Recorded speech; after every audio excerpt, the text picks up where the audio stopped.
ekiro kyaijo tutungirega akasimu akakutweta omumaka ga Engineer Asiimwe Jonadi. Twikirege mumaka gano tusangireho obutebe, tenti hamu n'ebidongo.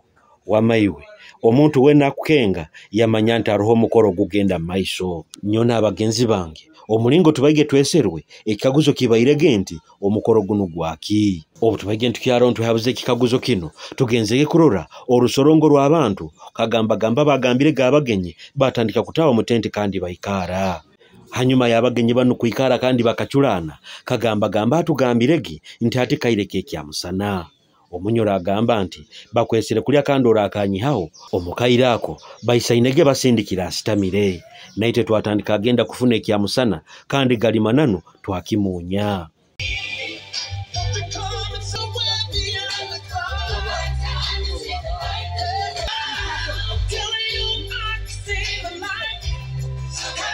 Hanyuma y'ekya musana kagamba yeserege omuntu anyakwizire yebembeire ekitebe kinu.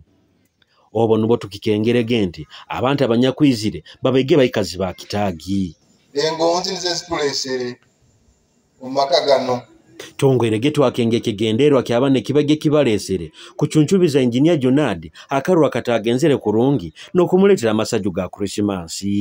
Omwana waitono byalesere kitekerezo kyogamba ntahira politics tuwa Yesu nawo kuruga tuwatandikire kukoma by 96 ikichweka kino kikaba kitakarugamu gwomuntu akwesimba ate omwana waito byayizire twagamba kikuruga nebyabaire yoti byatugenda kurungi twakwatangana twakwata mukono n'abantu abokurora twagamba tugende tumubongero kumuhizayiza atagwensesi sagamba abantu bona mali bakampa tutakowe mwaki bano bayizege n'okumwanjurira ekitebe kyawe kiyake kibakozere ekyanyahuza nkohole kandi n'okumusaba kufoka mu ebembezi wabo oba mwete patroni. Twajamu twafuna egroup yaitu egroup eno bagieta tuli hamu timu Jonadi itagiseyo tumazire gifominga twagamba abamu baleta ebitekerezo ngo baitu ati hubo kitofominga na sawa sente kaitu twegento hora basente kaitu nangagwirwo tukwata mu nsawo okwijja hano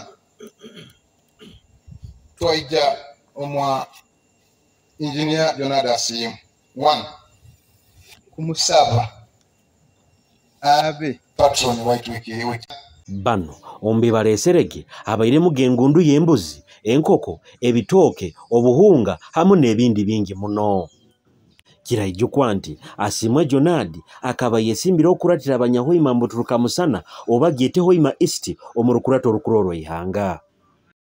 Chairman wa Amparo Division Wekitinisa Solomon Nyakojo asimirega abantu bona abanyakwizira omukikaro kino kandi yasiima na Engineer Jonadi obokuba n'ebitekerezo ebirungi ebikurakuraniza ekyawo. Kandi Jonadi nkusima wale kuija mukicweka kino nokwenda abantu bahano nokutera y'ebirungi bino kandi gakyali mabaga vision yagira bantu baingi bakujja kuija kandi mubarora n'abajungu ne baraba kono n'abarabyaho gano so awekurakurana omuntu wesanga ino ogoboro yiroho buli kintu omuntu agenda n'abaali n'abana ebintu kyonka naye bikumisukira. Iwe nyina Asiimwe Jonadi asiimirega abakazi ba kitaagi habwe engonzi nyamwingi ezibolekeze mutabani we. Obwire buno tubabwamu baitu kandi kikuniriza muno noranti omuntu ayerekese byona abantu sazi bakutegekere byo bikuru baitu noro omuntu mwena asala mu kwerekesa okwijja okubungira. In fact sazi abantu bakubunga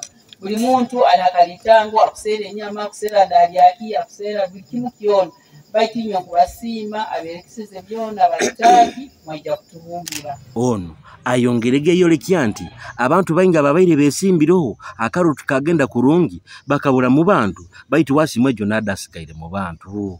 Nyosi mamnoro hangano mbani ndo batamu tauni ndo batomto gwange guli haiguru habwokuba Jonadi alikaireho no byanuzingire atabulomba bantu alikaire na akore milimo ye na abandi abasubire kuba na tugara haihi abandi natuhaka jambu naitwa abazaire tuwaguma awukapo zinu tiziri nyangu omwana kusakuluzinga obundi naye omama we mudadi we nofa hamwati ojja kurora kubuzireho obundi akuchura amaziga obundi ebintu nabyo bimwabaye nabyo tibikyaroho nikiretisa naye omuzaire nosobola n'okufa ku gwo munsi bakinya okusiima Ruhanga awo kwa Jonadi akagumaho mwikirize mwange nti alaba kadde saababuzire abatakyazooka. Ono ayongerege yatunyumiza embeera omulingo yabaire obyatungira amakuru agakarura gatagenzere kurungi. Twaluzingire nyoka abandi mu sitting room yamire hansi nyimpura kubi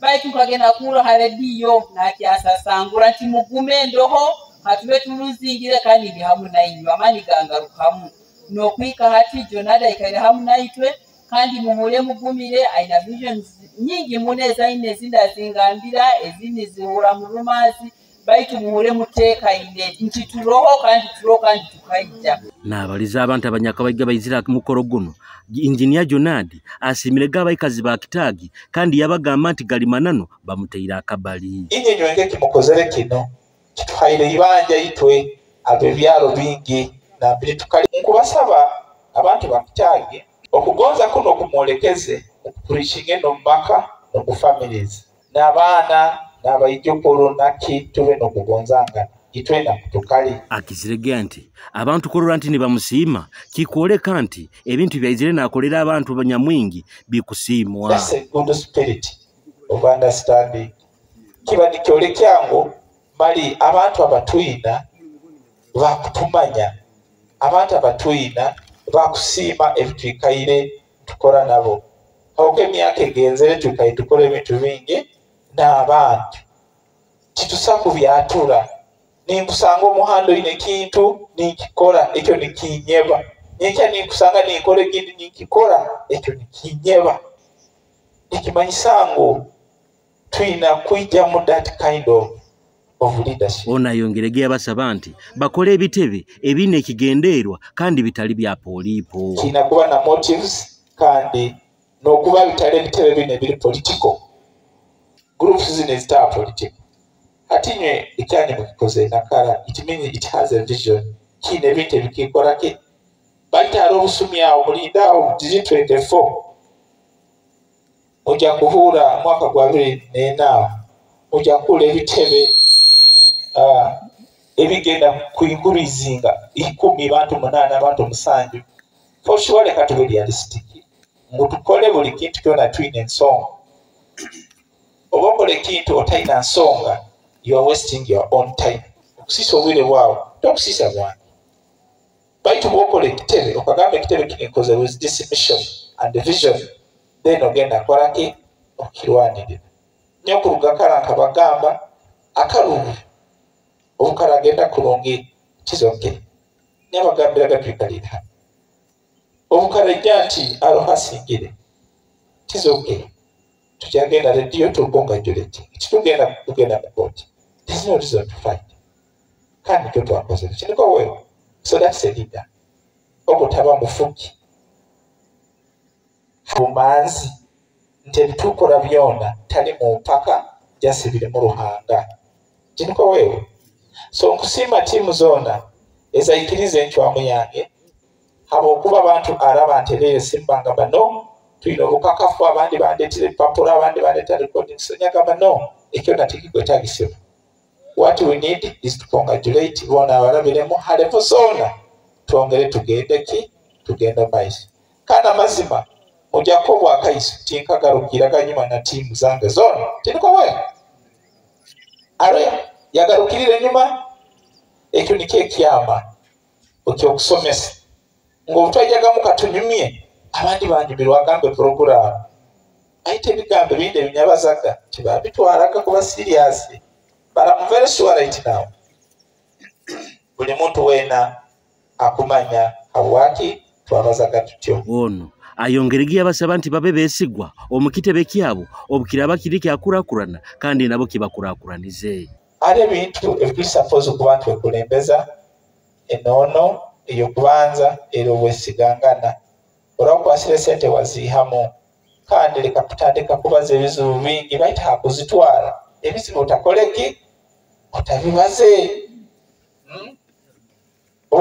otakuisobora zireke obagamba nyowe kantwaleho entiito then ezindi nikoleki ndizisaba obundi bampikize that period kandi leka tube na professional circles muina nkabekulembezi honorable sakoze ziri modern zina account zina bookkeeping nambire mu kubara buli kimu kyona mu kakibara. Hanyuma y'ebyo byona habayireho go kusera keki kandi n'omukoro nagwo gwahwa. Julius Kyomuhendo habwa